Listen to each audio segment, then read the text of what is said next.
Hey guys, what's up? It's Umbruhh here, and I am finally back with another video. I'm sorry it's been taking me so long to pump out these videos. I've been really busy with school. I just finished my latest semester, and so I should be able to create more videos for you guys.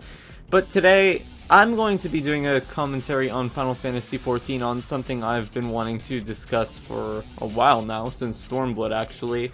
My issues and my problems with the way that endgame cities work, or how the structure of cities work in Final Fantasy XIV. So without further ado, let's get on with this.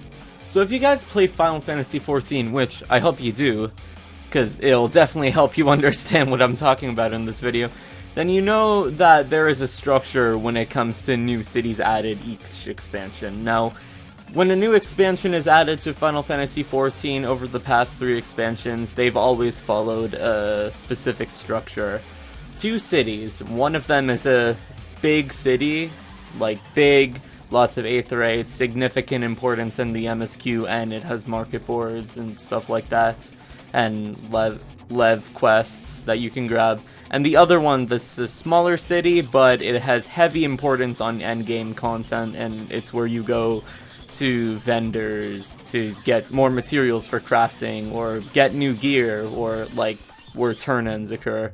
So there's 2 cities that they add each expansion, but the problem is only one of these cities stay important after you finish the MSQ, and the other becomes a ghost town, and usually it's the larger city that becomes pretty dead and empty after you beat the MSQ in that expansion, and it's the endgame city that stays relevant. I kinda wish there was a way that they kept both cities relevant, because it's always sad to see so much work put into these cities, only for them to become more empty than movie theaters playing Birds of Prey on opening weekend. And it's sad to see these big and beautiful cities become basically ghost towns. And so here are my main issues with the way they structure cities in Final Fantasy XIV. So with the endgame cities, they're always smaller than the main cities added in each expansion, especially Yulmore, since it's very condensed. I mean, from a gameplay standpoint, it's very convenient that you only have to walk a couple of feet from the aetheryte, and there you're at the vendor and you can get your tombstone gear.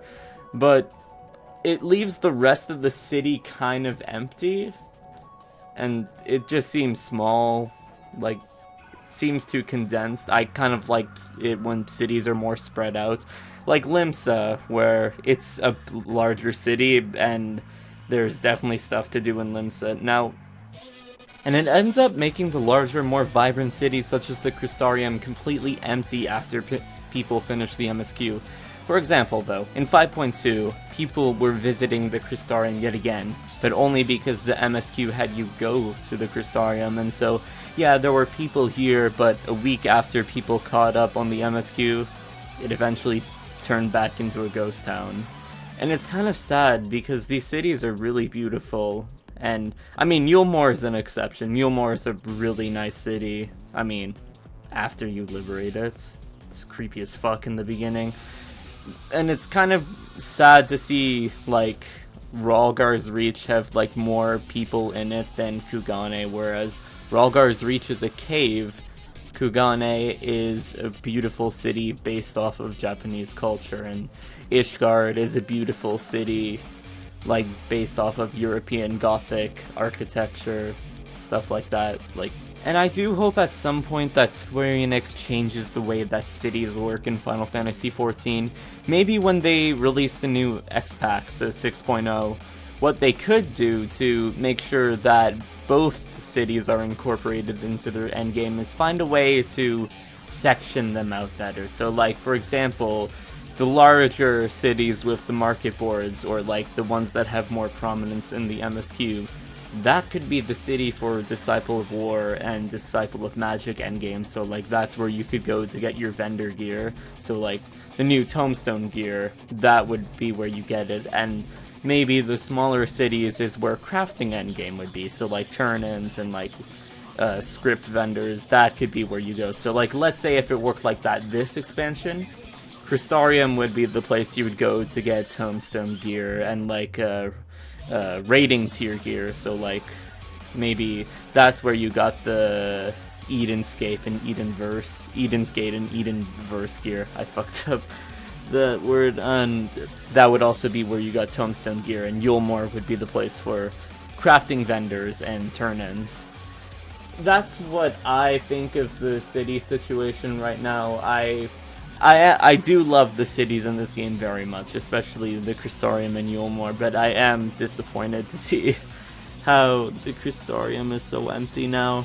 But those are just my thoughts on the matter. Comment down below what you guys think about how cities work in Final Fantasy XIV, whether you think the way that they're structured is good or if they could be changed.